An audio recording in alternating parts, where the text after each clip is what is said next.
Congratulations kasi ang ganda ng libro. Thank you po. Pakitaas nga po natin yung mga libro na meron tayo. Thank you. Ayan, di ba? Ang ganda ng libro. Agree ba tayo? Yes. Ang ganda ng libro from the cover to the content. And mabanggit ko lang, nabasa ko na to.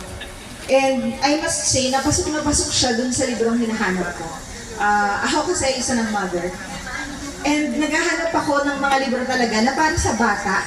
Yung babasahin ng bata up to teens. Kasi parang yun yung kulang, yung mga teenage books, yung pwede sa mga kabataang Pilipino. And what great timing to launch this book. Ngayong mas pinaiigting natin at mas hinihikayat natin na magbasa pa ang mga mamamayan, lalo na ang ating mga kabataang Pilipino. Ayan, para mas makilala natin si Kim, si Iska at ang kanyang libro, ito yung mga questions namin for you. Nabanggit kanina na ang kwentong ito ay nagsimula bilang thesis sa malikhaing pagsulat. So bakit ang kwentong ito yung naging thesis mo? Paano ito nabuo?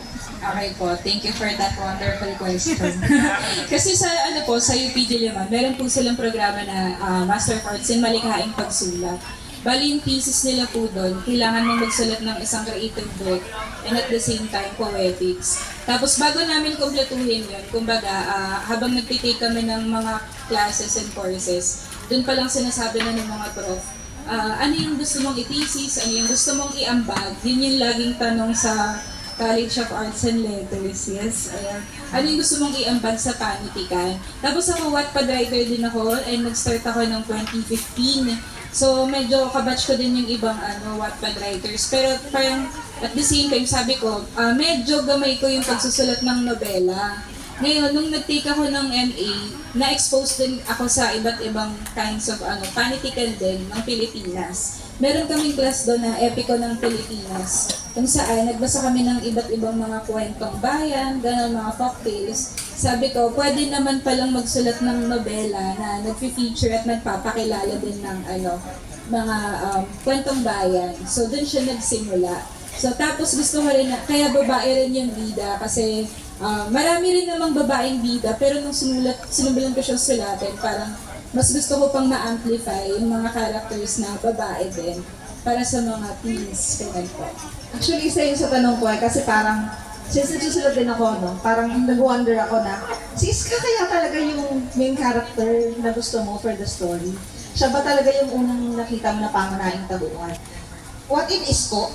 Like, what if lalaki yung character? Pero siya talaga ay female. So, female ang atake dito. Pero paano yung proseso ng mula thesis to book? Ito ba ay, hindi pa siya nakasulat as nobela nung naging thesis siya? Nung naging thesis siya, nobela na siya naka-format. So, bali, pandemic kasi noon, Miss Jen, parang 2021, nung lahat tayo naka-stay at home, sinimulan namin ni Sir Eugene i-craft din yung outline, ganon, hanggang sa natapos siyang maging nobela ng 2022. So, ayun, naka-format na siyang nobela. Pero nung sinubmit at tinanggap sa Anvil, yung usual na binago, may in-adjust, may in-edit, gano'n, may pinaganda pa. So, gano'n yung naging process din. Oo, and nakaka-amaze kasi nakita ko, folklore nga siya. At isa yun sa parang kulang na, hindi ko masyadong nakikita sa bookstore. So sorry po kung meron ng mga nag-e-exist na book, pero hindi lang masyadong maingay, hindi lang natin masyadong naririnig. Pero parang naghahanap din talaga ako as a reader and as a book enthusiast ng book na folklore siya, mythology siya, pero Pinoy. Kasi mas marami, di ba, na Greek mythology, ganyan, Roman mythology, Norse. Yun din yung naging exposure. Nung college din kasi required din tayo magbasa ng mga ganun. Tapos iinan na ko lang siya, nilocalize ko lang din. Kaya folktales ng Pilipinas. Na magandang atake actually, kasi kwentong bayan siya at ang magbabasa ay teenager. Kasi parang ang hirap, isang malaking challenge na i-introduce sa kanila yung folklore natin. Since mas familiar nga sila sa foreign, yung mythology ng ibang lugar compared sa atin. Opo, tsaka idagdag ko din, yung paraan ng pagkakasulat nito kasi may mga nabasa na rin akong ganito, tapos nagandahan din ako, pero at the same time, kapag hindi ka palabasa, tapos i-introduce yung certain character, halimbawa, Bakunawa, or yung favorite ko, Bumismis, ganyan. Parang, may mga nabasa ko na parang info overload. So yung atake dito sa book na to is kikilalanin isa-isa. Parang one character at a time yung kikilalanin. Kasi parang ang goal talaga nila ba sa mga middle grade, so grade 4 and up, pwede siyang basahin. And very conversational lang yung Tagalog din. Kaya, pili ko naman maganda siya. Maganda siya. Meron siyang, Maganda sa'yo, di ba? oo, meron. Parang natural yun, nagdududa tayo. Pero maganda siya. Madali siyang basahin, mabilis siyang basahin. And, ayun nga, sa umpisa pa lang kasi, spoiler, sa umpisa pa lang kasi parang mabilis nang makarelate kay Iska. Kasi siya ay hindi naman in-introduce as someone na hindi mo agad makikilala dahil may kababalaghan na agad. So maganda yung maganda. Oo, very sweet girl yung atake ni Iska sa first chapter, di ba? Very in love. Oo, very in love siya. Tapos marirealize niya, ay hindi lang pala ito yung purpose ng buhay ko. Ganun. Ay. Parang naka-record po ba yun? Baka pwede natin, pwede bang i-re-replay natin yung hindi lang pala ito? Actually, nasagot na yung pangalawang tanong, no? Isa sa mga tanong natin ay may iba't ibang kakaibang nilalang sa kwento mo. Mga part nga ng Philippine folklore. Paano mo sila pinili? Kasi nakita ko ang dami eh. Pero paano mo sila pinili? Like, meron ka bang category na inisip na parang, ito, ika-casting ko sa good siya, or itong book, ipapakilala ko na siya agad itong nilalang na to. Yan. Siguro sa ugali, hindi, joke lang. Sa ugali ng characters na medyo makaka-relate din yung mga readers. Pero nung binuo ko to, ang inuna kong characters na mythological creatures na kinuha, yung marami ng sources, marami ng references.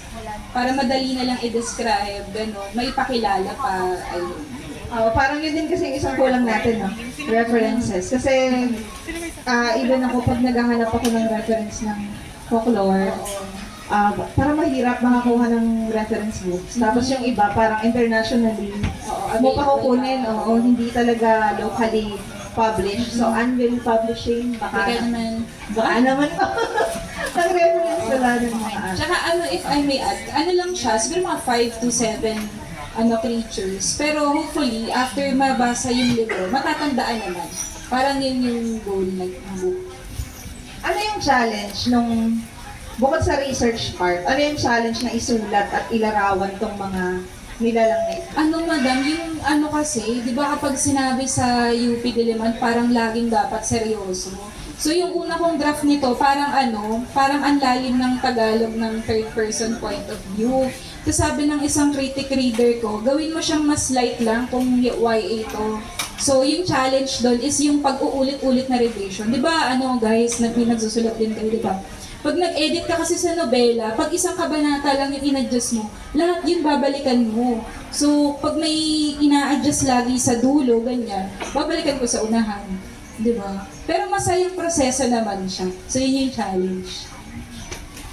Ulitin ko, masayang proseso. Masayang proseso. Gusto lang natin. Parang may iniisip ko siya rin. Mamaya. Ayan. And gaano katagal mo sinulat to? From 2021 to 2022? Opo, 2 sem ko siya nasulat. Kala ko nga kaya ko sir ng 1 sem. Laban pa ako doon. Hindi ako maglalawa. Gano'n. Kaya ko to have 1 sem. Hindi pala. So 1 year. Kasi ngayon revisions din matagal. Tsaka pandemic kasi. So, bukod sa work, full-time kong work, may din sa gabi, may iba pang ginagawa. So, yung oras sa pagsusulat, di ba, alam mo yan, limited din. So, ayun po. Bali yung 1 year ay kasama na yung revision? Opo, kasama na yun. Galing pa sa mga advisor, critic, and all. Mabilis na yun. No, parang mabilis na siya. Opo. Para sa isang... Kasi puro nobela yung sinusulat yung ibang mga kakilala. Opo. So parang ang tagal. Oo. Pero yun, 1 year. Oo. Pero tuloy-tuloy siya na yung ginagawa. Opo, tuloy-tuloy naman po siya yung sinusulat. Sino kaya yun, yung mga kakilala natin? Ayan, ang setting ng libro mo ay Antipolo. Yes. Bakit Antipolo? Parang Ay, kasi taga Rizal lang naman ako. Tapos Antipolo ay isa sa mga pinaka-fascinating lugar sa Rizal. So, aside from that, member din ako ng youth namin sa Antipolo. So, meron kaming group ng youth sa Antipolo. So, exposed din ako sa lugar. So, lagi kaming nasa Antipolo Cathedral. Isa yun sa location din sa libro. Tapos nabanggit din dito yung mga parang pag nagpunta po kayo sa Sumulong Highway, mga Orcas Highway, parang naging parte rin siya ng Kaya Antipolo kasi malapit lang sa amin. Mas familiar. Mas familiar. May iba pa po bang taga-Antipolo dito? Or taga-Rizal? Yung hinihintay na Ay, Antipolo. mga mahal ko, taga-Rizal. Team Rizal. Team Rizal. Rizal din po ako. So, dito yung, pero mas malayo man lang sa... Saan? Pililia? Di naman, Garesa. Ay, malapit. Malapit-lapit pa, no? Tawid lang. Pababa ng... ng zigzag. Okay, without spoiling the story, ano yung mga dapat abangan? Masasabi mo na dapat abangan o dapat mahuli or i-catch nung mga bibili at gustong basahin ng libro na si Iska at ang nawawalang kampana? Siguro dapat abangan nila yung character development ni Iska. Kasi napansin ko rin sa sarili ko, lahat ng kwento ko kasi lagi nagsisimula na broken yung bida. So, iba yung atake. Sinabi ko na. Pero yung atake kasi niya dito, parang, alert. Oo nga parang ang atake, paano niya kaya gagawin lahat as kabataan? Kasi pag sinabing kabataan, parang kulang pa sa resources, ganon, kailangan pa ng help. Pero siya, kinaya niya lahat. So, yun yung magandang abangan. Ano yung mga gagawin ni Iska pag na-discover niyang may pala siya, may calling pala siya, ito pala yung background niya sa family, ano kaya yung gagawin niya. And magandang mabasa yon ng mga kabataan kasi eventually may mga makaka-relate na, ay may ganito rin akong pinagdaanan, ito pala yung pwede kong gawin. So try ko nga. So ayun, yung character development ng dito.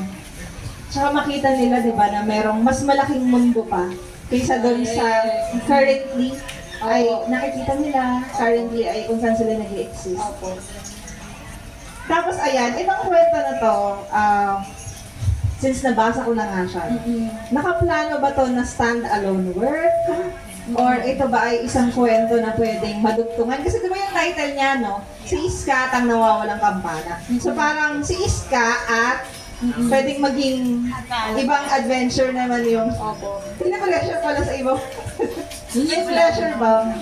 Ayun. Pero ito ba yung nakaplano talaga as a stand-alone work? Or nakikita mo ito bilang isang kwento na pwedeng kumaba pa, maluntungan?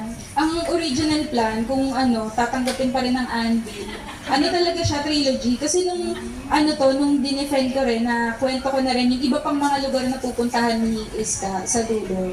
Tsaka, na din, konting kwento din na may makikilala pa siyang ibang mga friendies and frenemies, gano'n.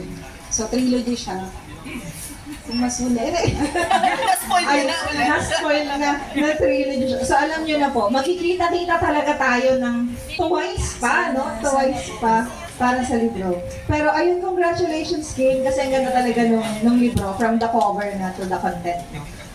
Kasi yung cover pa lang, kahit sabi natin, don't judge a book. By its cover, we judge. Oo, judge. I-judge talaga natin yan bago tayo bumili. And pasok na pasok siya dun sa YA. At hindi naman sobrang giveaway yung, di ba, yung cover. Parang tayo yung nag-giveaway. Oo, Ngayon, tayo yun. At least, lang, tayo lang to. tayo lang naman, pero parang tayo nga yung nag-giveaway ng Vitamins ka. No? So, palakpakan po natin yung bagong libro ni Kim. At syempre yung nagsulat. At ang inyong sarili din, syempre, sa pagsuporta ng sarili. Ayan, bubuksan po natin yung programa sa question and answer po from the audience.